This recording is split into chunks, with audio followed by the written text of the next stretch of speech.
ikaze imbere y'Imana bene data kandi bavandimwe.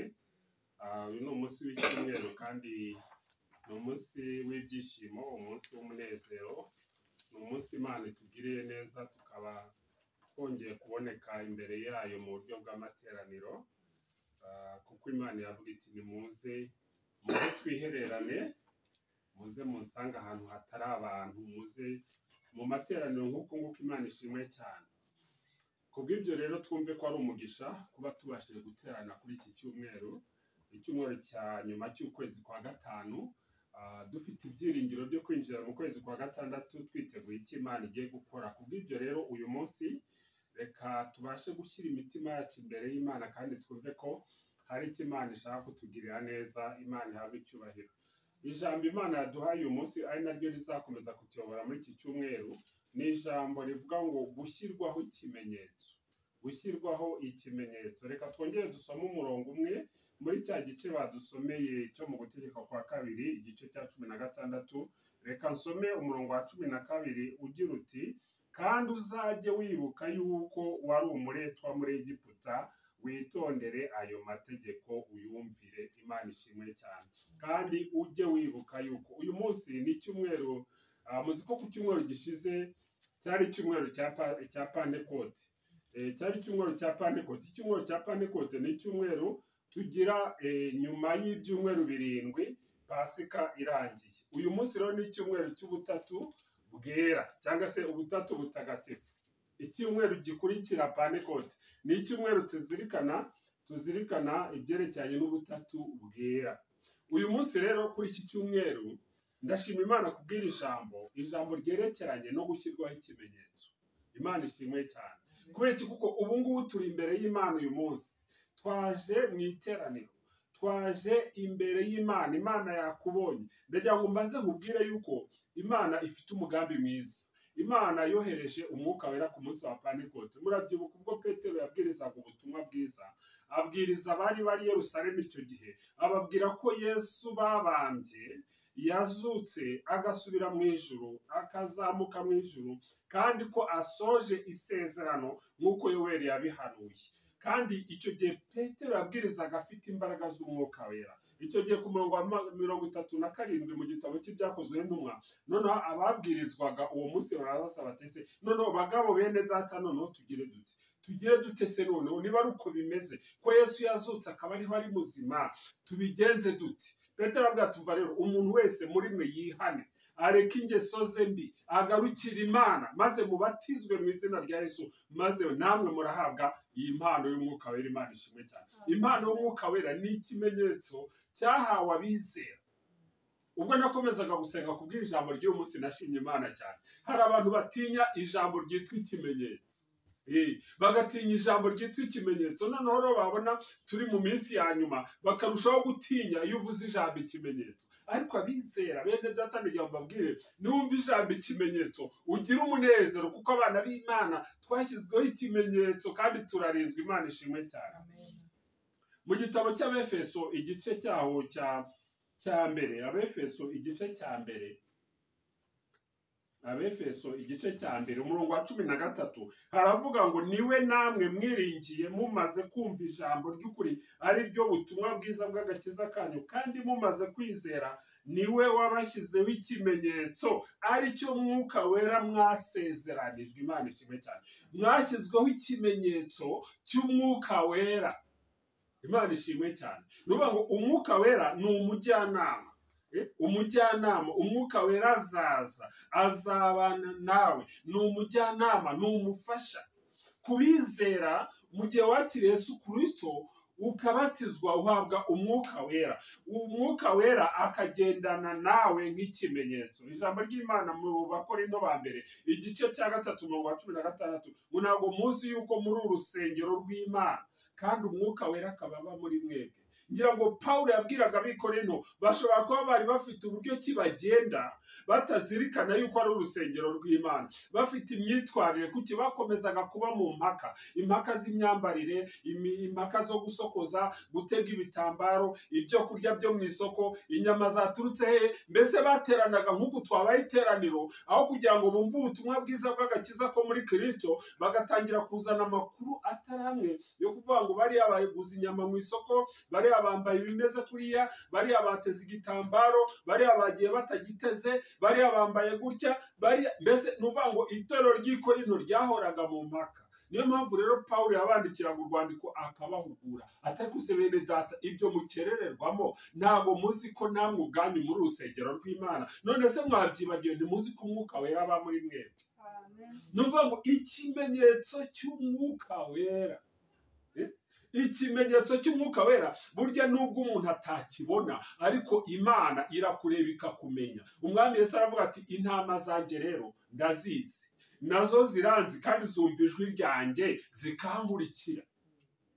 Uyu munsi twibazo dukurikiye, niba dukurikiye umwami Yesu Kristo, ndagira ngo mubwire ngo burya umuntu abasha kubeshya abandi bantu ariko ntushobora kwibeshya ubwawe, kuko urabizi neza niyo wagenda mu rusengero, niyo wagenda mu iteraniro, niyo wagenda n'abera n'abizera n'abakijijwe, ariko muri wowe ntabwo ushobora kwibeshya. Uragendana nabo uvuga uti ndi kumwe nabo, ariko jyewe ndabizi muri jyewe yuko cya kimenyetso kitandiho. Abo rero nibo bagira ubwoba, bagatinya bakumva inkuru zerekeranye n'ikimenyetso. Reka mbabwire mu byahishuriwe Yohana, ijambo ry'Imana ritubwira yuko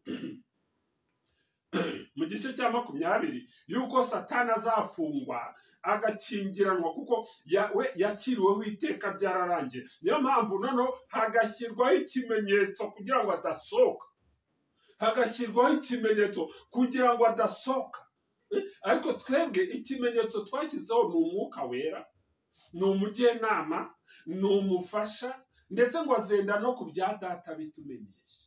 Niyo mpamvu itorero ry'Imana ntabwo tugomba gutungurwa, kuko ijambo ry'Imana ari ryo sezerano rirahari. Imana ishimwe cyane. Icyo dusabwa ni kimwe no mu Bagalatiya igice cya 5 umurongo wa 22 na 23 ngo nuko imbuto z'umwuka ni izi ngizi: ni urukundo, ni ibyishimo, ni amahoro, ni ukwihangana, ni ukugira neza. Haleluya! Nuvuga ngo izo ni imbuto z'umwuka. Nubona ufite izo mbuto ujye umenya ngo cya kimenyetso cy'umwuka kikuriho. Ariko nunanirwa kwihangana, umwami Yesu Kristo abwira abigishwa n'abizera b'igihe cye mbere yuko ajya mu ijuru, avuga ati umva rero, mwe kuhita mwihuta mujya mu murimo, ahubwo murindire ibyo data yasezeranye, murindire imbaraga z'umwuka wera. Abenshi muri bo bananiwe kurindira, bake muri bo 120 nibo bagiye kurindira barasenga nyuma y'iminsi 10 gusa. Imana ishimwe cyane. Nuko bose bari hamwe bahuje umutima, bafite kwibwira kumwe ngo nuko buzuzwa umwuka wera ku munsi wa Pentekote. Kuko babashiye kurindira. Burya kurindira ni ngombwa cyane kubizera, kuko n'umwami Yesu Kristo turamutegereje kandi azaza. Ibyahanuwe birimo biragaragara, ndetse n'imitingito rwose iraba nk'uko ijambo ry'Imana ritubwira muri Matayo 24 na 25, ndetse no muri Timoteyo wa mbere igice cya 3, ibimenyetso bigaragaza ko turi mu minsi ya nyuma.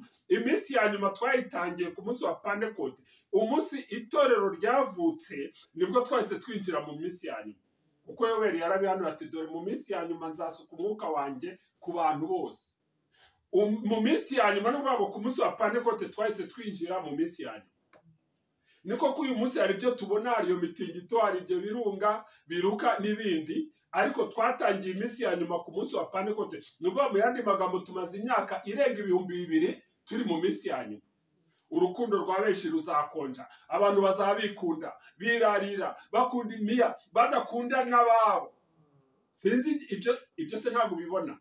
Ibyo byose birahari, ariko noneho bene data bakundwa, abashyizweho ikimenyetso cy'umwuka wera, hari icyo umwami Yesu Kristo yavuze muri iyo minsi ya nyuma. Muri Matayo 24 umurongo wa 14 ngo ariko ubu butumwa bwiza bwa Yesu Kristo, ubutumwa bwiza bw'ubwami buzabwirizwa mu mahanga yose, bibe ikimenyetso, nibwo umwami Yesu Kristo azahera ko agaruka, nibwo imperuka izahera kijya, mu gihe ubutumwa bwiza buzabwageze ku muntu wese. akabasha kumva. Reka nkubwire ngo ahari ushobora gutekereza ukibaza, ariko Imana irabishoboye, ishobora no kwandika ubutumwa bwiza mu kirere hejuru ya buri gihugu, buri muturage wese akabasha kureba, akabasha kumva ko inzira n'imwe ni Yesu Kristo. Iyo umwakiriye uhinduka umwana w'Imana, ukagira uburenganzira bw'ubugingo bw'iteka. Imana ishimwe cyane kandi ihabwe icyubahiro. Gushyirwaho ikimenyetso bishatse kuvuga iki rero? Icya mbere ni ukwizera. Dufite umwuka wera, dushobora kunesha ibyo duhura nabyo byose. Kubera iki? Kuko ntabwo ari twe twirwanirira, umwuka wera araturwanirira. Ntabwo rero dushobora gushyira kwizera kwacu ahandi hantu. Kwizera kwacu ni mu Mana, ni muri Yesu Kristo, umwuka wera ugendera muri twe. Imana yateguye agakiza, umwami Yesu aza gushyira mu bikorwa iby'ako gakiza adupfira ku musaraba. Noneho umwuka wera agendera muri twe kugira ngo tugende twera imbuto zikwiriye abihamya. Imana ishimwe cyane. Ubwo ni ubutatu bwera. Iyo ufite ibisubizo bituruka ku ntebe y'ubwami, ku ntebe y'ubwami y'Imana yacu imwe mu butatu, ibyo bisubizo bihari ibisubizo bizima. Reka mbabwire ngo tube maso. Kubera iki? Kuko abo mu mwijima nabo barabeshya ngo batanga ibisubizo. Umunsi umwe Mose yatumwe kwa Farawo, noneho icyo gihe Imana imuha gukora ibitangaza. Ariko ageze kwa Farawo byagenze gute? Abo kwa Farawo abakonikoni nabo bakoze ibitangaza. Ariko igitangaje nuko ibitangaza bya Mose byabashije gugotomera ibyo bitangaza byose bipfuye amaso byo kwa Farawo. Kubera iki? Kuko Mose yari umukozi w'Imana. Imana ishimwe cyane. Kwizera Imana mu izina rya Yesu, tukakira ikimenyetso cy'umwuka wera, tukagenda tuzi ko Imana iri kumwe natwe. Icya kabiri, uyu murongo twasomye, uzajye wibuka yuko wavanwe muri Egiputa. Uzajye wibuka yuko nawe kubw'ubuntu bw'Imana wakiriye agakiza. Nahoze nshima Imana cyane ubwo numvaga amashimwe y'ibyo Imana ikora. Burya Imana ikora ibitangaza, ntabwo Imana ijya yibeshya mu mibare. Imana ishobora byose. Bya bindi tugerageza kwibwira ko ari byo dushoboye, iyo turamutse tudahari Imana iraza ikabishobora byose. Imana ishimwe cyane. Kubw'ibyo rero icya kabiri, ujye wibuka ko Imana hari aho yakuvanye. Umenye ko hari aho ikugejeje uyu munsi, maze uhanga amaso imbere. Niki Imana igushaka? Bene data abakristo bavandimwe, mureke Imana yacu twizeye muri Yesu Kristo, tugashyirwaho ikimenyetso cy'umwuka wera, mureke tugendane nayo uko bwije nuko bukeye. Ngo nuko Abisirayeli bagakurikira isanduku y'isezerano, kandi aho isanduku y'isezerano yageraga hose babashaga kunesha. Dukurikire umwami Yesu aturangaza imbere ari Kristo, maze atuneshereze. Kuko nitwigerageza, reka mbaho urugero rumwe. Farawo nta yandi mahanga yose yigeze amushobora, kuko cyari igihugu cy'igihangange ku isi yose. Ariko Abisirayeli kuko bari bafite Imana, Farawo yamanitse amaboko aravuga ati mumvire ahangaha nyabuneka, ntimuzanagaruka ukundi. Imana ishimwe cyane. Mbese ni ukuvuga ngo yageze aho amanika amaboko imbere y'Abisirayeli batari bafite n'igihugu, batari bafite. Mbese kubera iki? Kuko bari bafite Imana. Kubw'ibyo tunezerwe ko dufite Imana. Uko ni ukwizera, kandi uko ni ugukomeza kugira ngo tuzirikane ko Imana irashaka ngo tubane nayo buri ntambwe. Kubera iki? Kuko si kubw'imbaraga z'Abisirayeli bagize kunesha amahanga, ahubwo ni kubw'imbaraga z'Imana.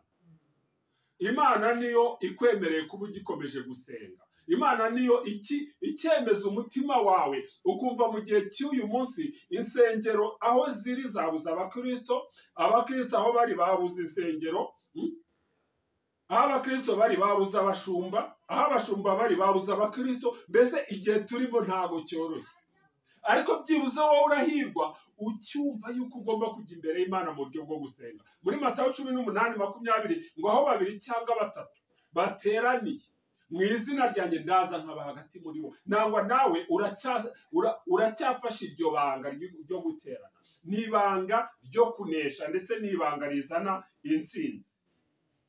Umurongo wa 10 w'igice twasomye cya 16 haratubwira ngo ujye uziririza Uwiteka Imana yawe umunsi mukuru ukurikira ayo masabato uko ari 7. Uwuziririsha gutura amaturo umutima ukunze, uguturisha ahwanye n'uko Uwiteka Imana yawe yaguhaye umugisha.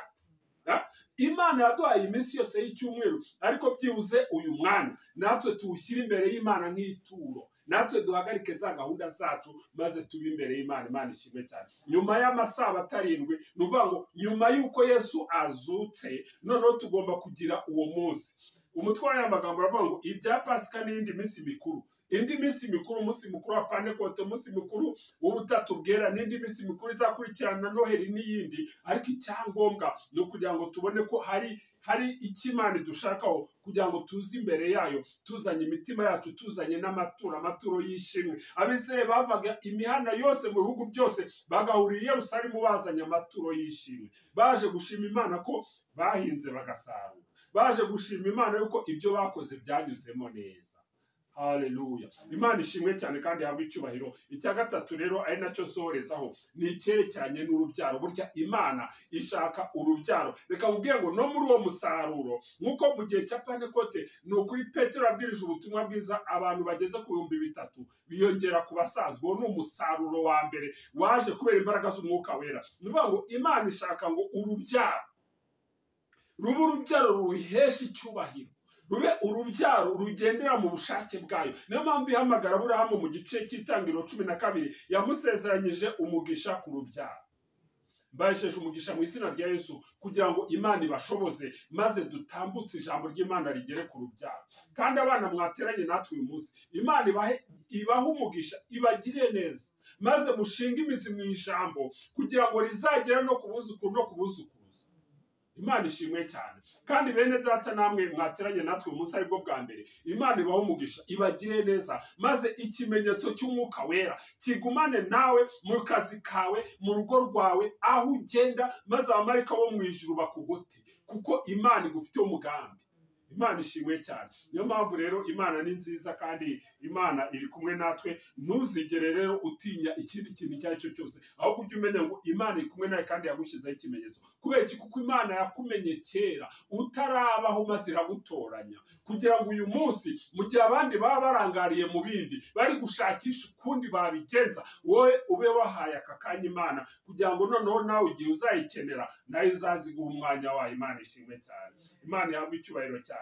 Ntugatinyire abatizera badafite ibyiringiro by'ahazaza. Ntugatinye ibyo bavuga, ujye ubyumva nushaka ubiha umwanya wabyo, ariko ijambo ry'Imana nuryumva ujye ubibika mu mutima wawe, kuko ijambo ry'Imana riravura, ijambo ry'Imana riromora, ijambo ry'Imana rirakiza. Ni ukuri Imana ishimwe cyane kandi ni ukuri Imana ihabwe icyubahiro. Ibitari isezerano rero byose ntibikagufatira umwanya, ahubwo ujye ufata isezerano rikomereho. Hahirwa abaguma mu masezerano, kuko Umwami Yesu Kristo aje kubarengera. Imana ishimwe cyane. Umwuka Wera rero azakuyobora mu kuri kose. Ni muri Yohana 16:13. Umwuka Wera yaraje kandi azakuyobora mu kuri kose. Ahantu uzagera ukibaza aho ugomba gufata inzira, Umwuka Wera araharirwa kuyobore mu kuri kose. Umwami Yesu Kristo avuga ati nijye kuri, nijye kuzuka, nijye bugingo, ntawe ujya kwa Data ntamujyanye. Jya wubaha amagambo y'abantu, ariko ushyire ukwizera kwawe mu Mana. Imana ikuzurize kandi guha imbaraga zayo, ndetse ikuneshereze. Uku kwezi kwa gatandatu kuzakubera ukwezi ko gutahukana intsinzi, kuzakubera ukwezi kw'imigisha, kuzakubera ukwezi ko kugira imbaraga z'umubiri, ariko cyane cyane n'imbaraga z'umwuka, kubera ko Umwuka Wera yaraje kandi yagushyizweho nk'ikimenyetso. Imana ishimwe cyane kandi ni ukuri Imana ihabwe icyubahiro, kuko yiteguye kubana nawe kandi ikakugenda imbere n'inyuma. Dusenga Imana.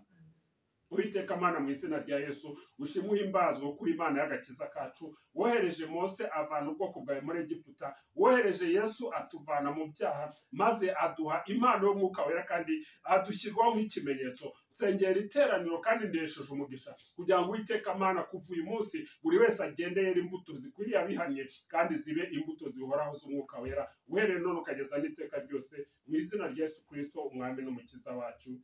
Amen.